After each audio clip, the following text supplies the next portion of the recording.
Warmth of your hands, begin to massage the base of your skull, letting your head tilt forward so that the neck is exposed. Maybe move your head a little from side to side. Massage your neck. Then work into the space between your neck and your shoulder. You can use one hand to scoop onto your back, like you're reaching into the middle of your back and your shoulder blade. If this is a little challenging, you can always support that arm, with the other hand. And do the other side, do both sides. Work into the shoulder blade itself. Yeah, exactly, that's really great. Yeah, so you can always support that when you work on that. And don't forget that your collarbone attaches to your shoulder joint here, and there's a little nubbin right here. It's about the size of a golf ball. And or a gumball, and that is attached to your shoulder blade there. And so you go around and around and around that, and just warm it up. It's where all the rotator cuff muscles, or several of them, they attach to that part of the shoulder blade that sticks towards the front of your body. It's interesting because your shoulder blade, most of it's on the back, but there is this part of it that comes out to the front and helps to secure your shoulder. Okay, now, yeah, you really get it. Yeah, and then massage your shoulder, the head of your humerus bone here, where the deltoid muscle comes over, and you'll feel that it's got a tendinous quality. You can feel that the muscle consists of several bundles of fibers. It feels very fibrous. And it's got a tough quality to it. It's great for helping you. And alive. Yeah, it's a big muscle, very powerful muscle, and it also provides somewhat of a shield should you bump into something with your shoulder. Then we work on the upper arms, and you take those muscles and you squeeze them with your hand. You sort of rotate them a little bit around the arm bone. Squeeze, release, and you'll notice there's a little bit of a depression between your shoulder muscle and the side of your arm here. You can feel that, and sometimes that area is very, very sensitive. So for that reason, it's a good spot to kind of explore and kind of press into, within your capacity. But it responds very well to this kind of self-therapy, this massage therapy. It really relaxes these muscles. So enjoy that. Enjoy this opportunity to do the practices together. I always really enjoy coming and practicing with you guys. Yeah. So eventually we get to our elbows, and again, it's a very energetic part of the body, the elbow joint.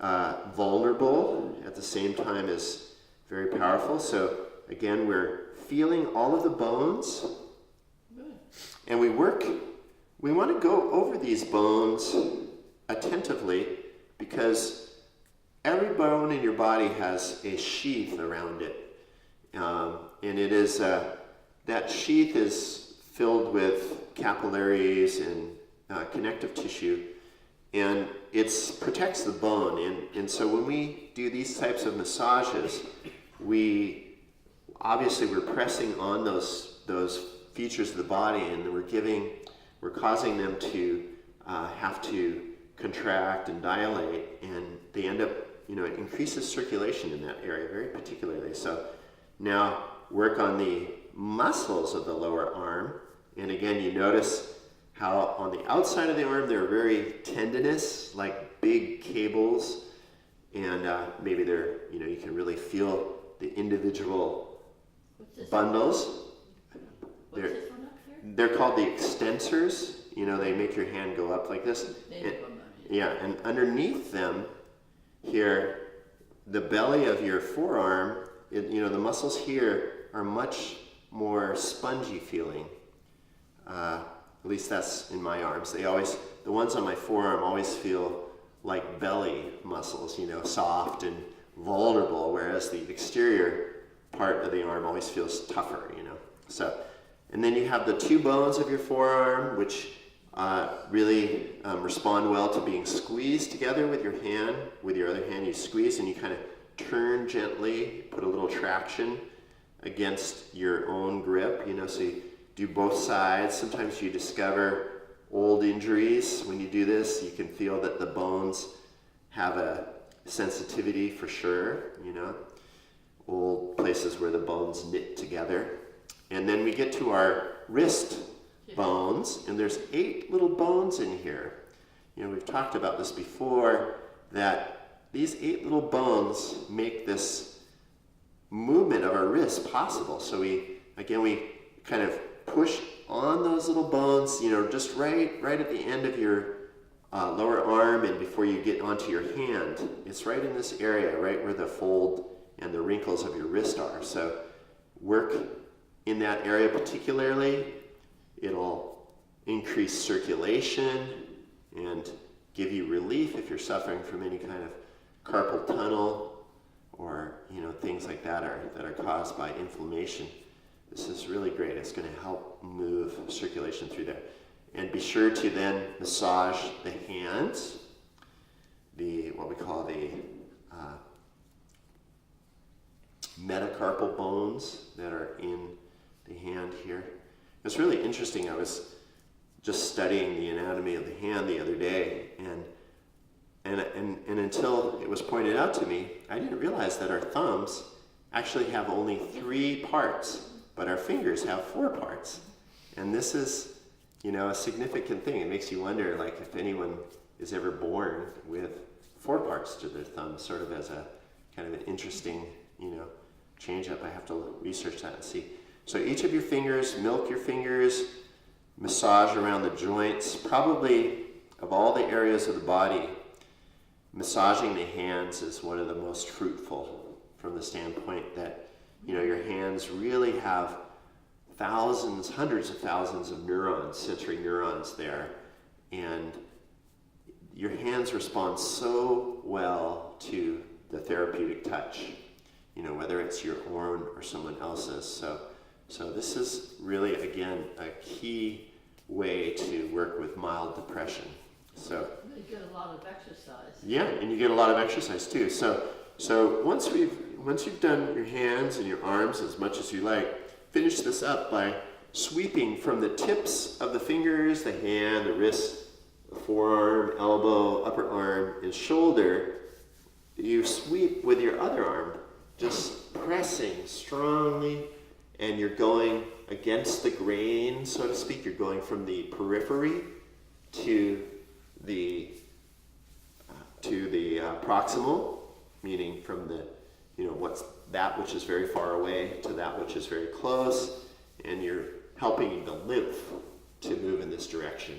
And once you've done your one arm, of course, do the other. I actually like to hold my arm up just a little bit. I kind of sometimes feel like I'm in a shower.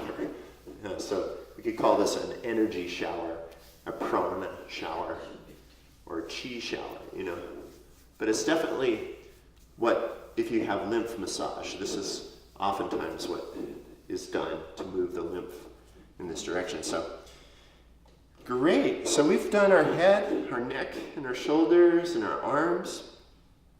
And we're working our way down from top to toe, which is always the sequence that we do in the joints and glands. So it's good to pause for a moment, just relax and come into your breath, letting your arms and hands rest where they will, eyes closed.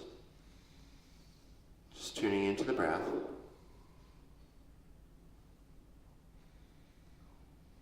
And then now we continue with the joints and glands by massaging your sternum. And you do that by tapping the sternum with your fingertips vigorously. It's a little bit like Tarzan, only be sure that you're really aware of where your sternum is. It's right underneath where your shirt pocket would be. And underneath the sternum is the thymus gland, very much an important gland in your immune system. And the sternum is a major source of red blood cell production. So here you are really giving a lot of excellent attention to these two parts of your body that are associated with the sternum. And then transition to using your fist, and you can kind of lean over. You could support yourself with one arm so that you can open up the sides of your ribs, and you lightly pummel your ribs, the lower border of your ribs, and gradually leaning forward, you want to work onto your back, around where your kidneys are, in your spine.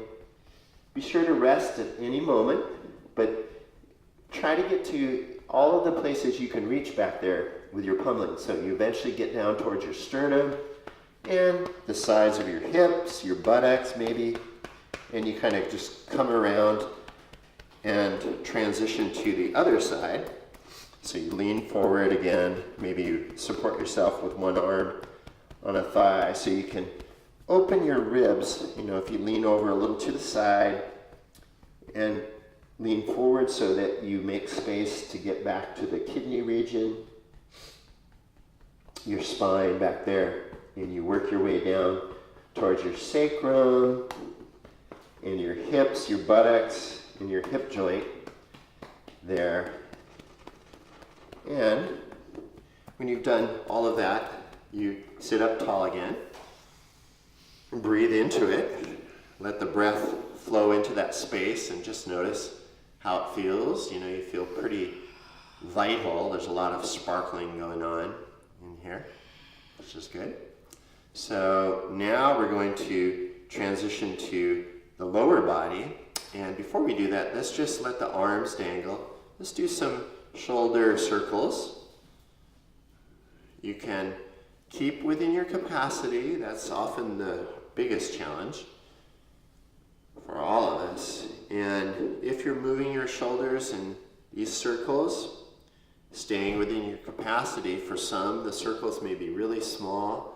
For others, maybe you let your head and your neck bow in a little so your spine rounds, and then maybe you explore taking the shoulders up as high and then onto the back, letting the arms roll out, and even letting the spine do some of these flexions and extensions. And as the movements become of this nature, you notice that your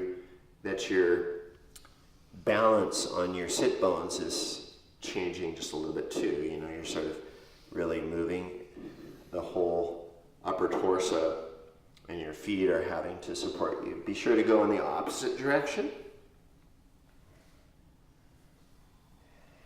And you're breathing, but you're not coordinating these movements with your breath. You're just breathing normally through the nose, and eventually come to a restful place. And again, just let your hands rest on your legs. Practice that awareness of the whole body. In Sanskrit, there's a word for awareness called prajñā. When you say jñā, you kind of put it in your nose. Prajñā. Prajñā. Yeah, it's like you're going to say Janet, but you went Janet. And, put it into your nose, kind of jñā. Prajñā. And it means awareness. So the body is called Śarīra. Śarīra. So we say Śarīra Prajñā, means body awareness. Śarīra. Rear. How do you spell that? R-I-R-A. Rira. Rira. Yeah. Śarīra. It really puts your tongue in some place. So you say Śarīra Prajñā. Prajñā. Yeah. Yeah, and that's like the body awareness. And that's what we're doing, right? We're taking our mind and we're putting it into the body with our breath in these practices of the joints and glands. So it's great. Now I'm going to just move this back just a little bit here because we're going to do the lower body work now. So we want to start by massaging the right leg from the knee towards the hip with a nice pummeling with the fist. Get the upper part of the thigh, the sides, and you can get under to your hamstrings too. And so again, you're going against the grain, so to speak. from the periphery to the proximal, so that means from the knee towards the hip, always in that direction. Then we massage the knee, feel the outlines of the kneecap, work around the edges of the knee, especially the area on the top of the thigh, just inside of the kneecap there. That's a really good place to put some energy. You know, you can even try your elbow. Normally you would think, well, isn't that going to be kind of pointy? But it's surprising that this part of your body, both your elbow and the top of your knee, can actually handle that. And sometimes the elbow gives you just a little bit more of a pressure that, you know, actually feels good. So again, you just do it. If it feels good, great. You know, yeah, that's good. You can even rest your hand. And then your head's good too. It's like your head is very heavy, so you're kind of, you know, using, that's great. It sort of looks like you're just hanging out, but in fact you could be doing some exercise, so that's very good. Okay, then the sides of the knee joint, and you feel that, you know, if you pick your leg up, you can feel where the joint actually is, between the bones there. And You can move that. yeah, and go up and down and around those bones with your fingers. The back side of the knee joint, from the calf onto the hamstring, I like to put my fingertips together to give them more strength so that I can really sort of channel that and press that into the calf and stroke up behind the knee joint and onto the hamstring in that direction. And then you sit tall to lengthen your spine. You take a little bit of a rotation towards that right leg so that you can fold forward and lay your abdomen down on that right thigh. That's good pressure. And then your arms can reach down towards your ankle and your lower leg and maybe even your foot. And wherever you get to, begin to massage the tissues you find there. And notice the texture of the skin, whether it's kind of papery or doughy, or maybe it's sinewy, soft, maybe it feels leathery, you know, hairy. I mean, it could be a lot of different things. And it could also be coolish to your touch, or it could be warm, or some kind of mix in between.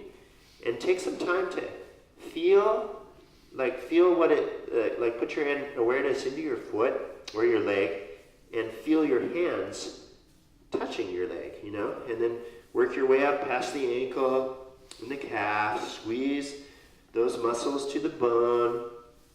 Be aware of those two bones that are part of your leg, the lower leg there. And when you've done that as much as you feel like you want to do today, then sweep the entire limb from the toes, past the ankle, lower leg, knees, upper leg, and hips with the broad surfaces of your hands. Really press your hands into your limb. I like to do this really as strongly as I can and really sort of push into the leg as I draw the energy up with my hands. And I'm drawing it up against the grain. I'm really thinking about the lymph. And I'm saying, yes,